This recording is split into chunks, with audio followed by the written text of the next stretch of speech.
1 Timothée au chapitre 3, nous avons commencé une série sur la doctrine de l'Église. Voilà. Nous sommes partis de la question concernant le bon combat. Voilà. Et en fait, nous essayons de montrer par les Écritures la pensée de Dieu et la pensée de Paul dans l'expression combattre le bon combat. Et nous avons dit, pour un serviteur ou une servante de Dieu, combattre le bon combat, c'est marcher dans la doctrine de Jésus-Christ. Combattre le bon combat, ça c'est le résumé du résumé du résumé. C'est que combattre le bon combat, c'est marcher dans la doctrine de Jésus-Christ. C'est marcher et vivre comme Paul a marché et comme il a prescrit à Timothée de faire. Parce que Paul ne disait pas une chose pour faire le contraire. Ce qu'il demandait de faire, lui également, il le pratiquait. C'est pourquoi il a demandé à son bien-aimé Timothée, dans 1 Timothée, qui est un livre séparé de 2 Timothée, il lui a dit, combat le bon combat. Garde la foi, donc garde une foi saine. Une foi saine. Par la suite, lui-même, quand il se séparera, quand il fera ses adieux à Timothée, il dira qu'il a lui-même combattu le bon combat. Il a gardé la foi. Pourquoi est-ce qu'il dit qu'il a combattu le bon combat? Parce que les conseils qu'il a donnés à Timothée, il les a lui-même mis à exécution. Il les a lui-même mis à exécution. Il a combattu le bon combat. Il a gardé la foi saine. Il a gardé une bonne conscience. Comment on peut le faire? En s'opposant à la parole de Dieu. Ce n'est pas possible de combattre le bon combat et de garder la foi. On ne peut pas combattre le bon combat et garder la foi, d'avoir une foi saine devant Dieu et une bonne conscience si on s'éloigne, si on se détourne de la doctrine du Seigneur Jésus-Christ. La dernière fois, nous nous sommes arrêtés à 1 Timothée au chapitre 3, le verset 10. Donc nous allons continuer la fin du chapitre 3. 1 Timothée, le chapitre 3, nous étions au verset 10. Nous avons vu dans la première partie du chapitre 3 comment l'apôtre Paul donne l'instruction concernant les hommes. Nous avons compris à travers ce texte-là, c'est quoi un pasteur? Et vous voyez, quels sont les critères? Quels sont les critères à remplir pour qu'un homme puisse dire, je suis un ancien dans la communauté chrétienne? Pour que quelqu'un aspire à vouloir diriger dans la communauté chrétienne, quels sont les critères de base? Et ces critères ont été cités par l'apôtre Paul de façon extrêmement claire, de façon extrêmement limpide. Et l'apôtre Paul, nous avons lu à la fin, dans le verset 10, après avoir défini point par point quels sont les critères. Donc quelqu'un ne peut pas se dire, ne peut pas se lever aujourd'hui pour nous dire, on ne sait pas ce que Dieu attend d'un pasteur. On ne connaît pas, il n'y a pas de non, il n'y a pas d'exemple. Comme il n'y a pas d'exemple dans la Bible, c'est pourquoi les gens font ce qu'ils veulent. Non, la Bible a l'exemple, a le prototype, a le moule. Vous voyez le moule qu'on fait la pâtisserie avec, on utilise également dans le génie civil, etc. Quand on a le moule pour quelque chose, il faut que ce que tu produis ait la forme du moule. Parce que si ça n'a pas la forme du moule, ça veut dire que tu as fait ta part à ta guise. Tu as fait à ta guise. Tu as fait ton affaire. Tu as fait ce que tu voulais. Tu n'as pas tenu compte. Le moule, c'est ça, c'est la parole de Dieu. C'est le moule, c'est la parole de Dieu. La parole de Dieu doit te former. La parole de Dieu doit te former. Ça doit te diriger, ça doit te conduire. Il faut que, quand on te voit, que l'on puisse dire, ok, celui-ci, voici, il est 1, 2, 3, 4, 5, 6, 7. Qu'on puisse décrire. En principe, quand on voit un pasteur, conformément aux Écritures, un ancien conformément à la pensée de Dieu, on devrait rechercher ces critères dans sa vie et les retrouver sans beaucoup de difficultés.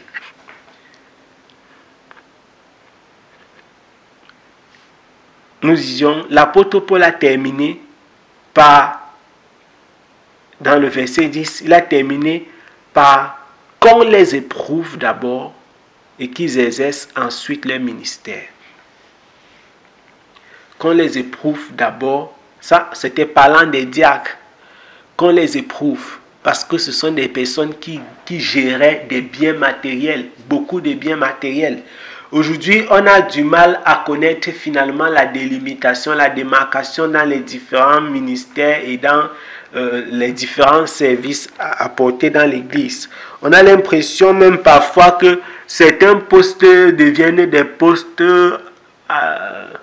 j'ai envie de dire, lorsqu'ils ne sont pas électifs, ils sont à nomination. On nomme exactement comme dans les gouvernements du monde. On nomme celui de qui on est plus proche.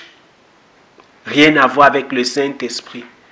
On se retrouve avec des communautés chrétiennes où c'est triste. Où on dit que celui-là, c'est le trésorier de l'église. Tu demandes c'est qui? On dit que c'est le petit frère du pasteur.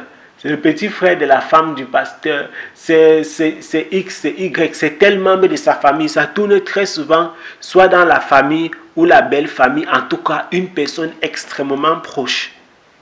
Pourquoi? Parce que les choses ne sont pas conformes à la parole et à la pensée de Dieu.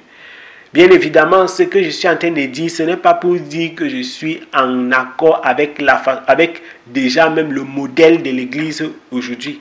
C'est pour dire que quand quelque chose a déjà échoué dans les fondations, ça va être tellement difficile de relever. Si tu as raté la fondation d'une maison, ce sera difficile que cette maison-là tienne debout en fait.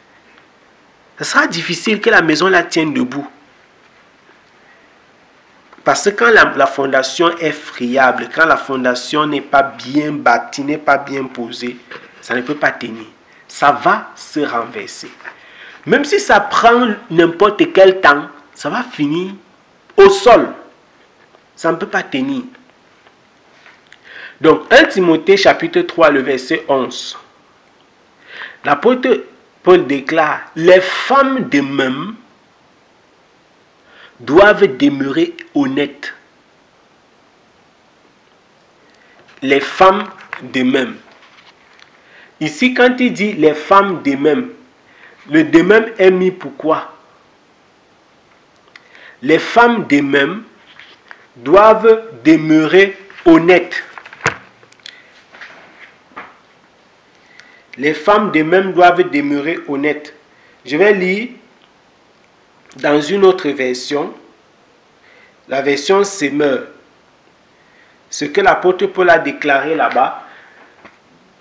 Je lis dans la version Semeur. Il dit, il en va de même pour les femmes diacres.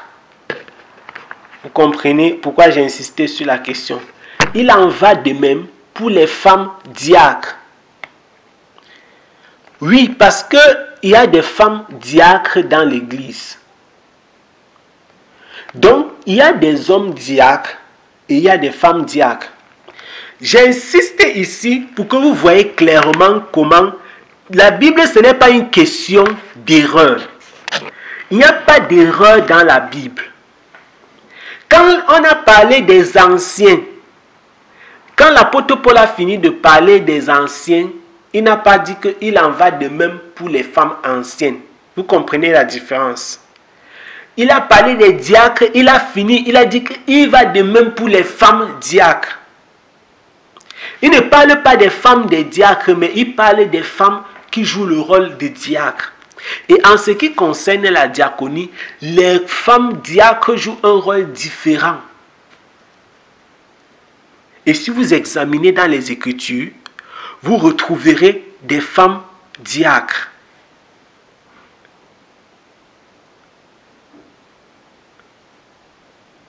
Vous retrouverez, on a le cas, on a un exemple dans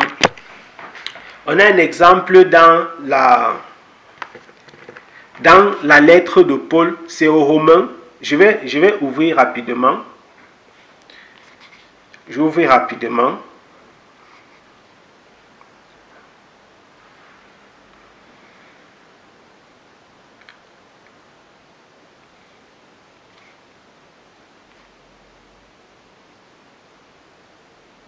Romains chapitre 16. Et c'est à cause de ce texte-ci qu'il y a de l'erreur dans l'Église. Parce qu'on ne comprend pas exactement les différences et les retentissements.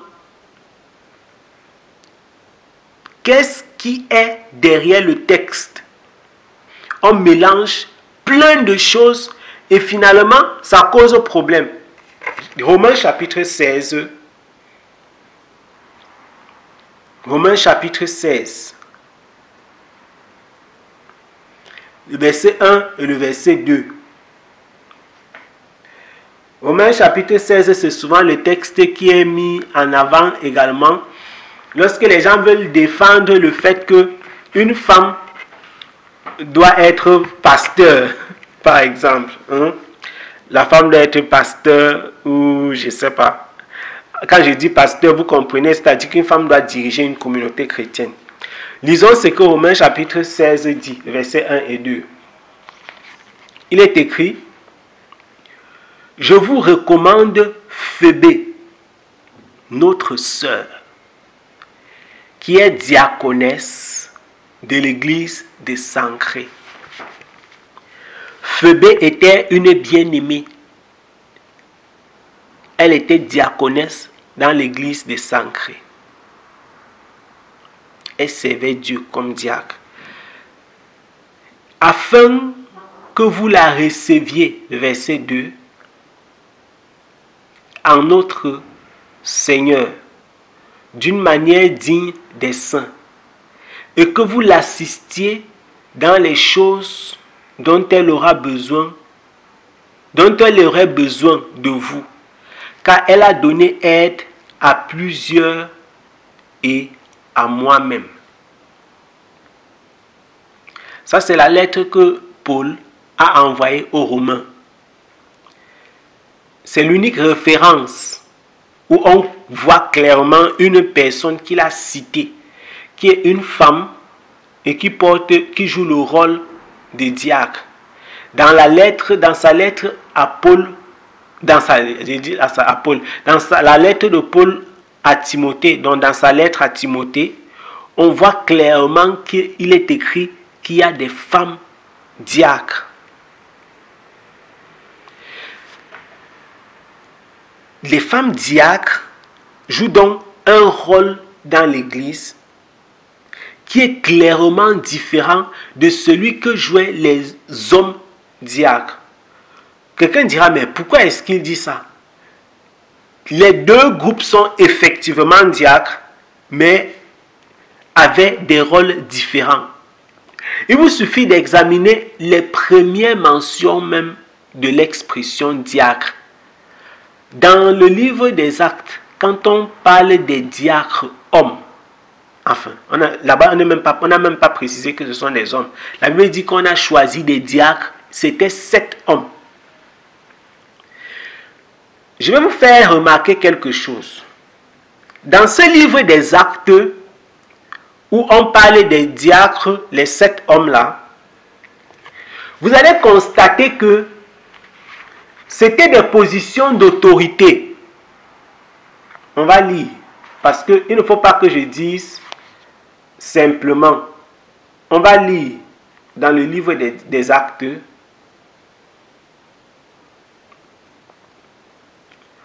On va lire dans le livre des Actes. Ouvrons Actes.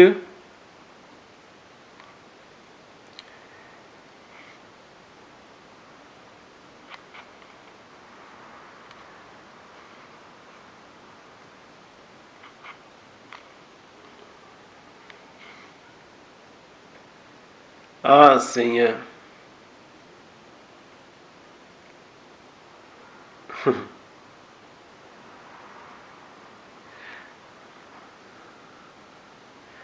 Actes chapitre 6. Actes chapitre 6.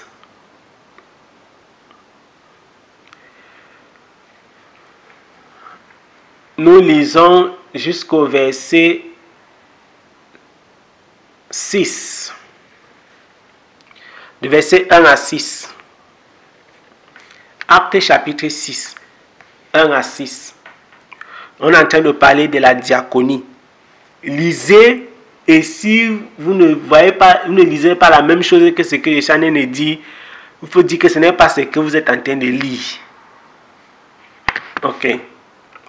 Donc, j'espère que vous lisez les mêmes choses que je lis dans vos propres Bibles. Actes chapitre 6. Je lis verset 1 à 6. J'espère que vous y êtes. À cette époque-là, comme le nombre des disciples ne cessait d'augmenter, des tensions surgirent entre les disciples juifs de culture grecque et ceux qui étaient nés en Palestine. Et les premiers se plaignaient de ce que leurs veuves étaient défavorisées lors des distributions quotidiennes.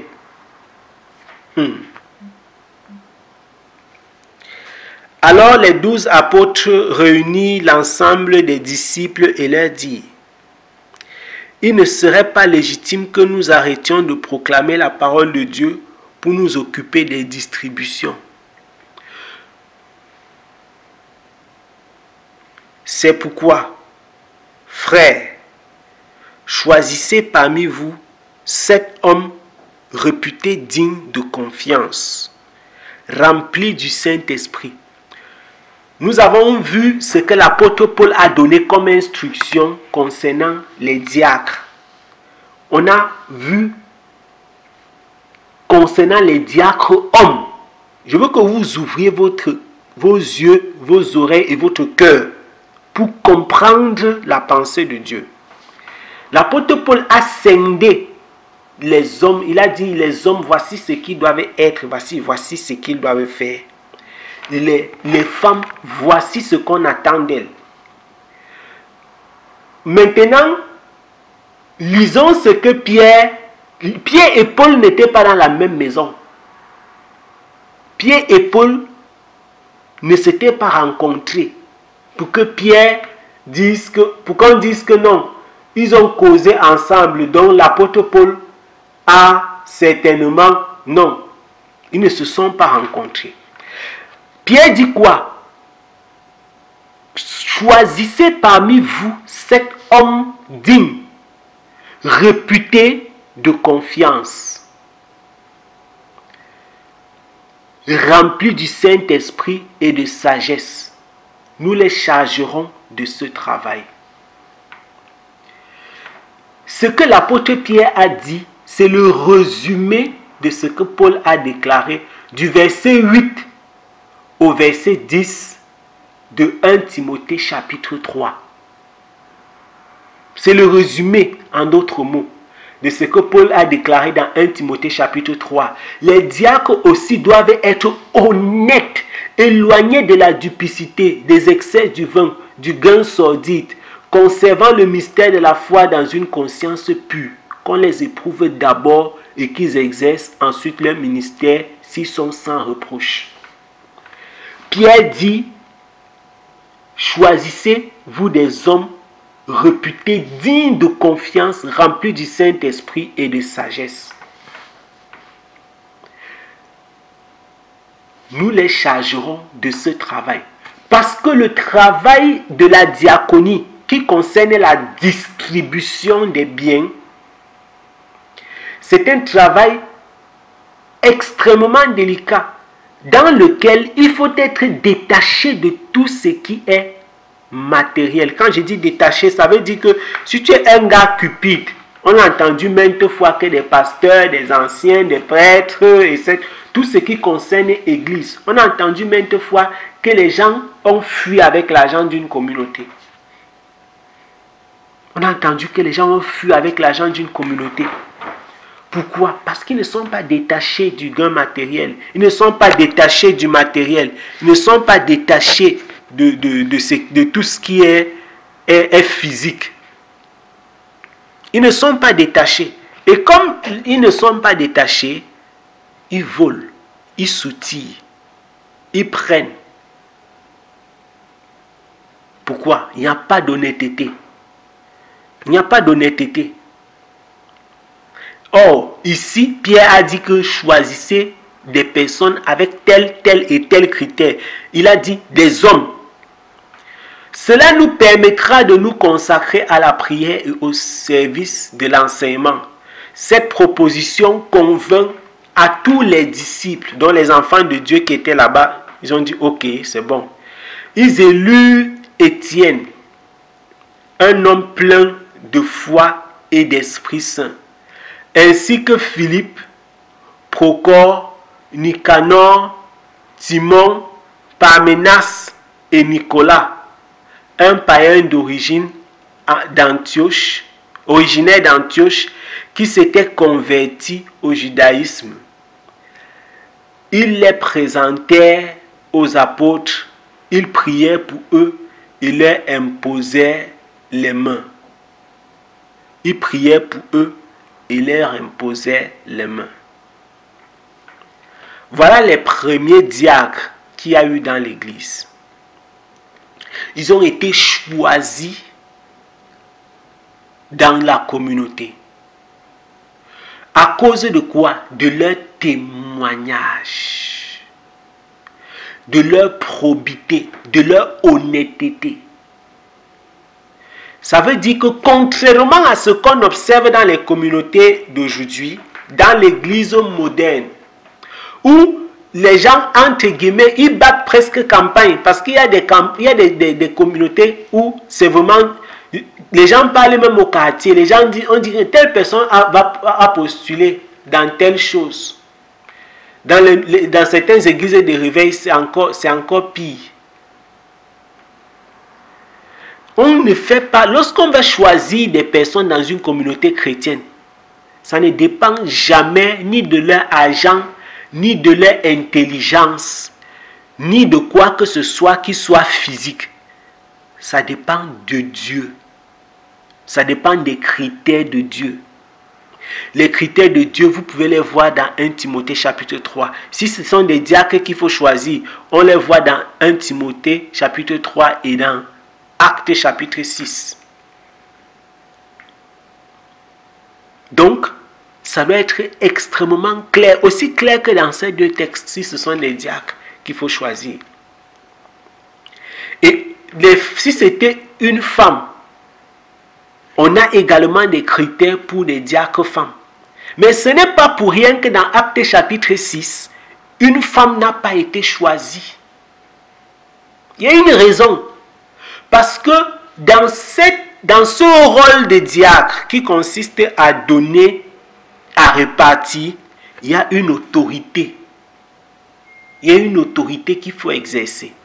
Or, les apôtres voulaient éviter que les femmes aient à exercer de l'autorité dans les communautés parce que ça apporte des problèmes. Ça apporte des problèmes. Ce n'est pas on appelle ça quoi? Ce n'est pas le fait d'être misogyne, ce n'est pas le fait d'être sexiste. Il y a un fait naturel que vous allez observer. Ce n'est pas parce que les femmes sont méchantes ou bien parce que... C'est que généralement, quand les femmes prennent des positions d'autorité, on a du mal à respecter leur autorité et elles ont tendance à devoir imposer leur autorité par des moyens forts pour que les gens acceptent. Quand les femmes prennent des positions d'autorité, certains hommes surtout ont du mal à accepter l'autorité de ces femmes-là. Et donc ces femmes se retrouvent parfois à devoir imposer leur autorité par des moyens qui ne sont pas légitimes. N'en parlons pas de la concurrence entre les femmes. Vraiment, là-bas, je préfère ne même pas entrer dans cette page-là parce qu'il vaut mieux éviter, parce que c'est le problème. Quand une femme prend une position d'autorité, toutes les autres femmes deviennent à 98%. Je dis bien à 98%. Quand une femme dirige, 98% du reste des femmes sont ses ennemis, ses adversaires. On la déteste pour rien. C'est-à-dire que, je ne sais pas pourquoi est-ce que c'est comme ça chez les femmes, mais c'est un phénomène étrange. Très souvent, les femmes ont du mal à se soumettre aux femmes. On ne sait pas pourquoi. Quand une femme dirige, certains hommes disent « Ah, je ne peux pas accepter qu'une femme me dirige, qu'une femme me donne les autres. » Les autres femmes disent que celle-ci-là, elle est quoi? Pourquoi c'est elle qui dirige? Or, vous verrez que ce type de situation est difficilement, on retrouve ça, je vous parlais des choses naturelles qu'on observe tous les jours. On retrouve ce type de situation extrêmement rarement chez les hommes. Un homme qui dit que bon, pourquoi est-ce que c'est lui, un homme comme moi, on retrouve difficilement ce genre de choses. Les hommes ont des difficultés à s'entendre pour d'autres problèmes, pour d'autres raisons. Vous verrez facilement une femme qui va dans un service. On refuse de lui accorder le service, tout simplement parce qu'elle a rencontré une autre femme là-bas qui était jalouse de son habillement, jalouse de sa coiffure, jalouse du fait qu'elle soit brune. On dit que celle-ci-là, son teint naturel, là, comment elle brille comme ça. Tu vas me sentir, tu vas marcher ici dans le service. Si tu viens là-bas matin, midi, soir, pendant un mois, elle te regarde, elle bloque ton dossier. Tu déposes si c'est un dossier que tu es venu déposer, elle prend, elle jette. Pas parce que c'est mauvais, hein, pas parce que tu lui as fait du mal, mais parce qu'elle est jalouse. Quand une femme n'est pas véritablement nettoyée en Jésus-Christ, elle a tendance à se comparer aux autres femmes. Comme tu as mis les talons qui sont 4 cm, je vais mettre 5 cm pour monter un peu plus. C'est pourquoi vous voyez le monde de la mode. Qui fait le monde de la mode?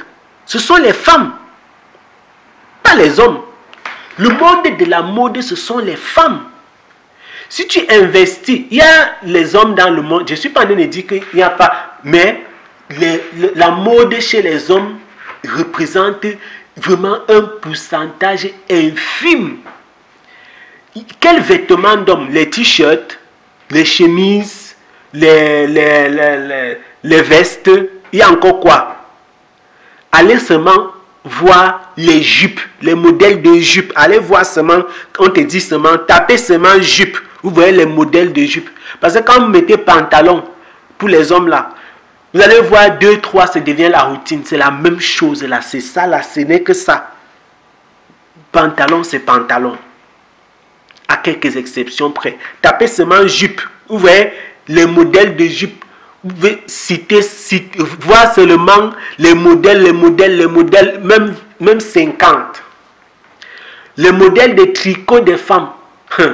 Décolleté, manche moyenne, manche courte, manche penchée, manche taillée vers la gauche, manche taillée vers la droite, manche avec 3 cordes, manche avec 2 cordes, manche d'un côté, il y a les mêmes, il y a même les habits qui ont le manche d'un côté, côté gauche, côté droit est vide, côté droit, côté gauche est vide. Ah, maman, vous allez voir jusqu'à pour vous va venir. Ça c'est toujours ça c'est seulement les tricots ou bien les robes. Oh, robes fente à gauche, fente à droite, fente devant, fente derrière, fente sur le côté, fente pointue, fente droite, jupe courte, jupe triangulaire, plissée. Papa, pourquoi? Parce que le monde de la femme, vraiment, c'est Dieu seul qui sait. Je prends ça, je prends ces petits détails. Ce sont des choses que vous observez tous les jours. Et ce que je suis en train de dire, si vous examinez, vous allez voir que c'est vrai. C'est des choses qu'on voit dans la société et qui se transposent forcément dans l'église. Parce que les gens qui sont dans l'église, c'est bien qu'ils sont censés être en Christ, mais malheureusement, vous connaissez autant que moi, qu'ils ne sont pas toujours affranchis. La preuve, dans Actes chapitre 6, malgré le fait que c'était des personnes qui ont rencontré le Seigneur, vous voyez que les gens se plaignaient. Qu'est-ce qui a fait qu'on décide de choisir des diacres? C'est parce que les gens se plaignaient. Quelqu'un d'autre pourrait dire, mais pourquoi est-ce qu'ils se plaignent? Les saints sont en Jésus-Christ. L'homme ne vivra pas de pain seulement, mais de toute parole qui sort de la bouche de Dieu. Mais attention, ils disaient que non, nous on n'arrive pas à manger. C'est tout. Bien que l'homme ne vivra pas de pain seulement, mais si les répartitions sont injustes, est-ce que nous devons dire ou pas? Voilà. On doit dire, parce que nous sommes parmi les frères. Quand je pense que quelque chose ne va pas, je dois pouvoir le dire en tant qu'un frère. Vous comprenez? Donc, en ce qui concerne le service qu'on appelle la diaconie, il y avait l'œuvre qui était liée à une position d'autorité qui était exercée par les hommes. Et maintenant, les autres services de la diaconie qui ne nécessitaient pas trop une certaine autorité étaient donc exercés par les femmes pour éviter les problèmes. Normalement, si on reste dans ce cadre-là, les choses se passent très bien et tout le monde est content. Mais comme nous n'aimons pas que les choses se passent bien et que tout le monde soit content, on aime les problèmes. On aime les problèmes parce que l'être humain aime la comparaison. L'être humain aime dire pourquoi moi, pourquoi pas toi, pourquoi pas moi, pourquoi lui, pourquoi pas elle, pourquoi pas moi. Il aime pourquoi. Et c'est pourquoi aujourd'hui on a l'homosexualité. On a le lesbianisme, on a le transsexualisme, on a quoi encore là, la zoophilie. Toutes ces bêtises, ces abominations, vous savez pourquoi? Parce que l'être humain justement aime les questions dont je vous ai parlé plus haut. C'est ça le problème. Ne croyez pas que c'est seulement dans l'église. Les gens qui sont dans l'église, ils pensent que non. Quand on me dit que voilà ce que l'apôtre Paul a dit dans 1 Timothée chapitre 2 concernant les pasteurs, concernant les femmes, concernant telles choses, les gens pensent que non, vous êtes trop carré, vous voulez seulement montrer que vous êtes trop attaché à la Bible. Ce n'est pas ça le problème. Le problème c'est que ce qui se passe dans les églises modernes, c'est la preuve que l'homme a le cœur dur, l'homme est têtu. L'homme aime toujours poser la question à Dieu, pourquoi tu dis ça? Pourquoi tu dis ça? Je ne suis pas d'accord. Si je vous dis que c'est ça la raison, vous voyez que certaines personnes vont se dire que non, attends, c'est pas vrai, je ne suis pas d'accord, c'est pas ça. C'est ça la raison. La raison c'est que l'homme n'aime pas se contenter des ordres qu'on lui donne. Il aime expérimenter autre chose. Donc quand tu dis à une femme que l'homme est ton mari, il est ton époux, le mari doit aimer sa femme, il doit travailler, l'homme doit veiller à ce que sa femme vive dans des conditions. Si quelqu'un doit laisser le travail, abandonner le travail, ça doit être la femme. Parce que Dieu a demandé que l'homme doit aimer sa femme, il doit s'occuper d'elle, il doit veiller sur elle, il doit veiller sur sa sécurité, il doit veiller à ce qu'elle mange. Mais les féministes vont te dire non. Les femmes ont les mêmes droits que les hommes. Vous voyez? Pourquoi? Parce que l'être humain n'aime pas. C'est la même chose que les pasteurs, les prophètes, les églises réveillées, réformées. Chacun sort toujours les règles, les lois. Non. L'église, ce n'est pas simplement ce que Jésus-Christ a laissé là. On doit déposer la lettre d'agrément. On a institutionnalisé l'église. Pourquoi? Parce que l'homme n'aime pas suivre un chemin tout tracé. L'homme c'est un résistant, pas sa nature. Il est un résistant. Il aime l'expérimentation des choses. Vous voyez un peu? Quand on va dire donc à une femme que voici là où tu dois t'arrêter pour ta propre sécurité, elle dit que non, je vais un peu expérimenter à côté. Quand Adam avait dit à Ève que ne me goûte pas, elle dit que mais attends, que si je goûte, qu'est-ce qui va se passer? Vous voyez la curiosité. L'homme est né, il voit bien qu'il est un homme, il voit que là-bas c'est une femme. Après un jour, il dit que non, je vais partir avec un homme pour avoir des relations sexuelles avec un homme. Les femmes disaient que non, je vais avoir des relations sexuelles avec vous. C'est quoi ça? Pourquoi? Parce que l'homme est résistant. Quand tu vas dire ça aux chrétiens, que le désordre dans l'église, c'est ça. L'origine, la source du problème, c'est la même chose. C'est la résistance de l'homme. C'est le désir de l'homme de vouloir toujours faire ce qui passe par sa propre tête. Il ne veut pas faire ce que Dieu a dit. Il ne veut pas faire ce qui est écrit là. Il dit que non, ce qui est écrit là, c'est trop simple, c'est trop facile. Il veut faire les choses compliquées. Et donc, chacun va dire, je me lève, je fais ceci. Vous voyez, on va donc tordre les Écritures.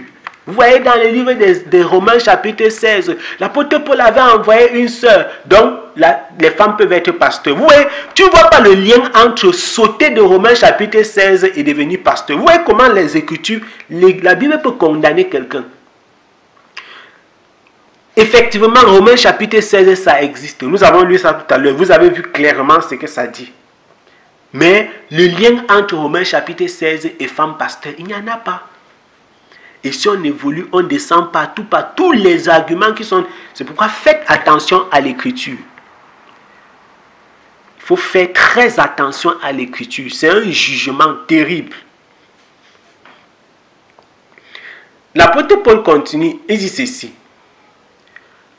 Les femmes doivent... Nous sommes restés longuement sur cela parce qu'il fallait définir cette différence entre les diacres hommes et les diacres femmes.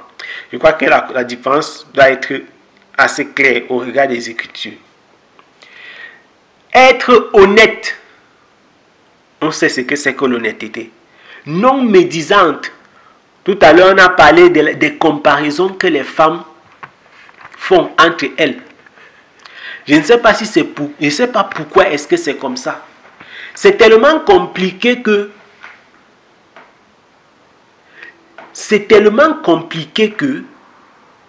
on se retrouve avec des femmes qui sont jalouses même de leur mère ou de leur fille. Il y a un phénomène qu'on voit. Je ne veux pas dire que ça n'existe pas chez les hommes parce que l'être humain, non, on ne peut jamais dire que ça n'existe pas. Mais je vais vous citer un phénomène particulier. Ce n'est pas un problème avec les femmes. Je suis pas en train de parler des femmes qui sont affranchies en Jésus-Christ. Je suis en train de vous parler des femmes la femme dans le sexe féminin. Donc ne vous sentez pas mal. Parce que vos parents disaient que il est en train de parler des... Non, je suis en train de parler des femmes qui ne sont pas en Christ. Pour vous dire que si vous êtes en Christ, vous devez vous sentir privilégié d'être sorti de ces choses. Vous voyez, quand une femme... Vous voyez, il y a une situation dont je voulais vous parler. J'ai vu des cas, j'ai connu des situations où un homme ou une femme et une fille et sa mère discutent un même homme. Je suis sûr que vous avez déjà entendu des bêtises de ce genre. Qu'une fille est sortie avec un homme et sa mère, ou alors une fille a arraché l'amant de sa mère, ou son beau-père, ou blablabla. Bref, des choses de ce genre. Vous verrez extrêmement difficilement ce genre de bêtises concernant les hommes.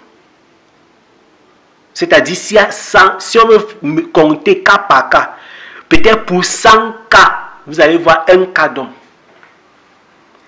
Ça, ce sont des faits pratiques de la vie que l'on observe tous les jours. Ce qui devrait normalement vous amener à comprendre que le design, la façon dont ces êtres-là sont faits, c'est différent. C'est différent. On parlait tantôt de la médisance. Vous allez voir deux hommes, si deux hommes sont en train de passer, ils sont tellement bien habillés.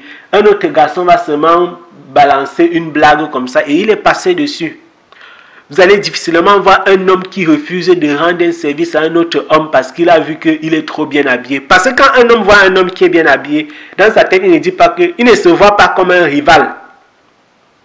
Non, c'est pas... Il y a une rivalité insensé chez les femmes qui ne sont pas en Christ. Je rappelle encore que là, je parlais des femmes qui ne sont pas en Christ. Une rivalité insensée. Tu as ton mari chez toi, dans ta maison, avec tes enfants que Dieu a donnés. Mais tu pars dehors voir une fille de truie qui est étudiante ou élève, qui a porté son habit que ses parents ont acheté avec leur argent. Mais tu la détestes pourquoi? Tu as quel problème? Parce que la comparaison, et même certaines femmes qui sont en Christ, elles regardent les détritus de cette histoire. Ça ne doit pas être comme ça, une femme. C'est-à-dire que cette histoire de voir les gens est toujours comparée, parce que ça c'est un problème qu'il y a. Je ne sais pas si c'est... Qu'est-ce qui se passe? Quand une femme va voir une autre femme, une soeur ou une amie au quartier, pourquoi son mari a acheté une nouvelle voiture? Pourquoi ils sont en train de construire une nouvelle maison? Pourquoi? C'est comme ça que souvent les femmes détruisent leur propre mariage. La Bible déclare que la femme sage bâtit sa maison, l'insensé la détruit de ses propres mains. La personne qui peut détruire un mariage en un instant, c'est une femme. Parce que Dieu a donné un grand pouvoir à la femme. Le problème c'est quoi? C'est que la femme a tellement de pouvoir. Vous savez que les femmes ont un terrible pouvoir. Quand une femme est sage, une femme sage, son mariage ne peut jamais se détruire. La femme est capable de vivre même avec le diable en personne dans une même maison. Et elle va le manipuler, elle va le maintenir jusqu'à il ne peut rien lui faire. Mais si la femme décide que même si c'est toi Jésus, je vais te chasser de la maison, si elle va te chasser. Je suis en train de vous dire que la femme est extrêmement puissante. Dieu a donné une grâce à une femme. Du coup, cette grâce-là, le diable fait tout pour arracher ça, pour utiliser ça à des mauvaises fins. Parce que la femme a un grand cœur. La femme a beaucoup d'amour. La femme a beaucoup de sensibilité. La femme a beaucoup de patience. La femme a beaucoup... Les choses que la femme est capable de faire, l'homme n'est pas capable de le faire. Et donc, comme la femme a beaucoup de capacités, il y a aussi des inconvénients qui se lient à ces capacités-là que la femme a. Ça fait aussi qu'elle a aussi beaucoup de... Je vais dire quoi?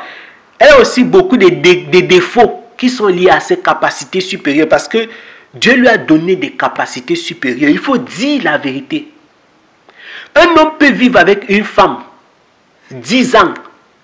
Il y a des choses de cette femme-là qu'il ne connaît pas. Mais une femme te voit comme ça, du clin d'œil, elle est capable de te connaître. Ça, c'est la nature des femmes. C'est comme ça les femmes sont. Une femme est capable de te dire certaines choses qui te concernent, tu sursautes. Et tu te rends compte que ce qu'elle est en train de dire, c'est vrai. Même si tu ne veux pas accepter, mais tu sais quand même que c'est vrai. Parce qu'elles ont la femme est comme un ordinateur. Elles ont une puissance d'analyse qui est terrible.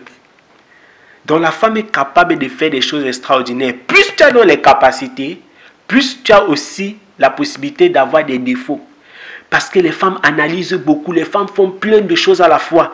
Quand tu vois une personne, pendant que tu es en train d'analyser la personne sur une dimension, la femme est capable d'analyser la personne sur 3 dimensions, sur 4 dimensions, à partir de 2 données. Pendant que je suis en train de te dire que non, tu as vu peut-être un homme, tu l'as vu passer, tu l'as regardé seulement, ok, il a porté l'habit blanc. Et puis, le voilà qui est en train de partir, il est en train de marcher avec sa femme. Voilà comment l'homme regarde, hein, que mais l'homme là est en train de marcher avec sa femme et ses enfants. Ils sont dans la voiture. Voici comment la femme regarde. L'homme là est en train de marcher avec sa femme et ses enfants. Mais sa femme n'est pas contente. Voilà comment la femme analyse. Peut-être qu'ils doivent avoir des problèmes. L'homme là n'arrête pas la main de sa femme. Vous voyez les détails qu'elle va voir. La femme ne le regarde pas dans les yeux. Les enfants sont comme ceci. Leur voiture est comme ça. Sûr que ce sont... Elle va analyser. Ça, c'est donc la femme dans sa nature. C'est la grâce, mais c'est aussi un fardeau. Parce que à cause de cette capacité de voir un certain nombre de détails qu'elle voit de façon naturelle, parce que la femme voit les détails et les défauts même de façon naturelle, ça fait aussi qu'elle a tellement la facilité de vouloir se comparer. Donc, elle va voir une femme, elle va dire qu'elle a 1,70 m, donc elle me dépasse de 2 cm. Elle est un peu brune, donc elle me dépasse dans ceci. Quand elle marche, elle fait comme ceci, sa tête est comme ça, ses cheveux sont ceci, elle a les longs cheveux, ses yeux sont bleus. Quand toi tu vois, tu n'as pas encore vu tout ça. Elle a déjà analysé tout ça jusqu'à classer, faire le portrait robot. C'est pourquoi si une femme et un homme subissent une situation, par exemple, on les agresse, allez voir quand on va demander que la personne était comment. Allez suivre la description. Vous verrez difficilement un homme qui est capable de décrire une situation plus qu'une femme. Difficilement, ça peut exister, mais ce sera les exceptions. Pourquoi? À cause de la grâce que Dieu a donnée aux femmes. Mais cette grâce, je disais, c'est un fardeau. C'est pourquoi il y a beaucoup de médisance, il y a beaucoup de colère chez les femmes, beaucoup de médisance. Ce sont des choses qu'on traite en Christ. Donc on n'est pas en train de dire, c'est pourquoi vous comprenez qu'on n'est pas en train d'en parler dans le sens négatif. Ce sont des choses qu'on traite en Christ. On traite, on arrange ça. Pour que ces femmes-là deviennent des fleurs. Pour que ces femmes-là deviennent une guérison. Qu'elles deviennent véritablement, je vais dire quoi? Qu'elles deviennent véritablement, qu'elles portent ce potentiel-là sur le plan positif. Donc, il dit,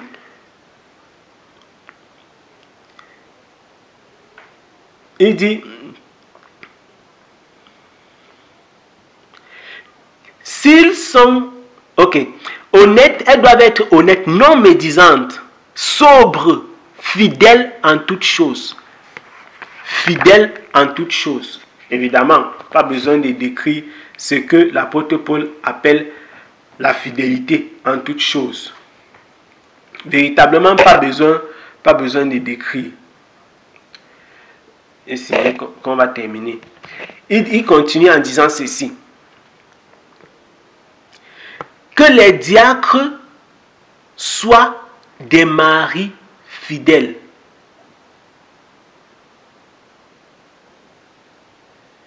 Que les diacres soient des maris fidèles. Qu'ils assument bien leurs responsabilités à l'égard de leurs enfants et de leur famille.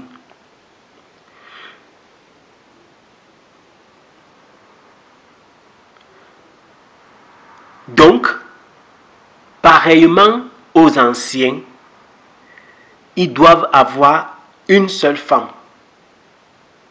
Parce qu'un mari qui a plusieurs femmes, c'est comme un mari infidèle. Il doit également bien diriger sa maison. Le verset 13. Car ceux qui remplissent bien leur ministère acquièrent une situation respectable et une grande assurance dans la foi en Jésus-Christ. Vous savez pourquoi? Parce que les diacres, c'est un rôle qui est tellement difficile. Gérer l'argent ou bien gérer le matériel, ce n'est pas facile. Lorsque tu prêches la parole de Dieu, tu te mets en prière et tout, le Seigneur te parle, mais il n'y a pas l'argent qu'on met dans ta main pour que tu gardes. Il n'y a pas les sacs de riz, je prends juste de riz parce que voilà, il n'y a pas les sacs de patates, de manioc, il n'y a pas des choses qu'on dépose chez toi pour que tu gardes. Ce n'est pas la même chose. Garder le matériel, ce n'est pas facile. Et donc c'est pourquoi il dit que ceux qui remplissent bien leur ministère acquièrent une situation respectée et une grande assurance dans la foi. Une situation respectée et une grande assurance dans la foi. Parce que ce n'est pas n'importe quoi. que d'être diacre. C'est pas comme les gens tordent le sens à tort et à travers sans savoir exactement. Ce sont des positions pas évidentes, pas faciles. Parce que tu es chaque jour et à tout moment exposé au danger de pouvoir retirer, de pouvoir soutirer. Tu es à tout moment, Satan est capable de te tester, de te tenter. Regarde comment tu n'as pas préparé à manger aujourd'hui chez toi. Ça voilà l'argent. Mais ça voilà telle chose. Tu veux utiliser même sans dire aux gens que tu es en train d'utiliser. Des personnes qui gardent, que ce soit le matériel ou les biens de la communauté, sont extrêmement exposés. C'est pourquoi lorsqu'ils font bien leur travail, ils sont dignes d'être honorés pour leur travail qu'ils font. Lorsqu'ils remplissent bien leur ministère, ils doivent être respectés pour cette œuvre. Voilà. Nous allons nous arrêter là. Il est bientôt 23 heures. Nous rendons infiniment grâce au Seigneur pour ces moments. Nous disons merci à Dieu pour tout.